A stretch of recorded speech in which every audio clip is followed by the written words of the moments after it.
Hi friends, தேங்காய் சட்னி ஒரே ஒரு தடவை இந்த மாதிரி ட்ரை பண்ணி பாருங்கள். அதுக்கப்புறம் இந்த டேஸ்ட்டு தாங்க உங்களுக்கு பிடிக்கும்.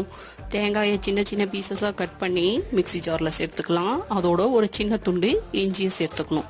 இந்த இஞ்சி சுவை இருக்கிற மாதிரியும் இருக்கணும், இல்லாத மாதிரியும் இருக்கணும். அதனால் கொஞ்சமாக சேர்த்துக்கணும். பச்சை மிளகாய் இருந்தால் அதையும் சேர்த்துக்கலாம். ரொம்ப சுவையை கூடுதலாக கொடுக்கும். இதை பல்ஸ் மோடில் போட்டு எடுத்தால் போதுங்க. அதுலேயே வறுத்த வேர்க்கடலையும் கொஞ்சம் கல் உப்பும் சேர்த்து திரும்பவும் பல்ஸ் மோடில் போட்டு எடுத்துக்கலாம். பல்ஸ் மோடில் போட்டு எடுத்ததுக்கப்புறமா வேணுங்கிற அளவுக்கு கொஞ்சமாக தண்ணி சேர்த்து நல்லா மைய அரைச்சி எடுத்துக்கலாம். திரும்பவும் தண்ணி சேர்த்து உப்பை செக் பண்ணி வேணுங்கிற அளவுக்கு நம்ம சேர்த்து வச்சுக்கலாம். அதுக்கப்புறமா கடுகு, உளுத்தம்பருப்பு, கருவேப்பிலை, காஞ்ச மிளகாய் எல்லாத்தையும் எண்ணெயில் தாளித்து கொட்டினீங்கன்னா அவ்வளோ வாசமாக இருக்குங்க. இந்த வாசத்துக்கும் சுவைக்கும் எத்தனை தோசை சாப்பிட்டோன்னே கணக்கே இருக்காதுங்க. ட்ரை பண்ணி பாருங்கள், என்ஜாய் பண்ணுவீங்க. தேங்க்யூ.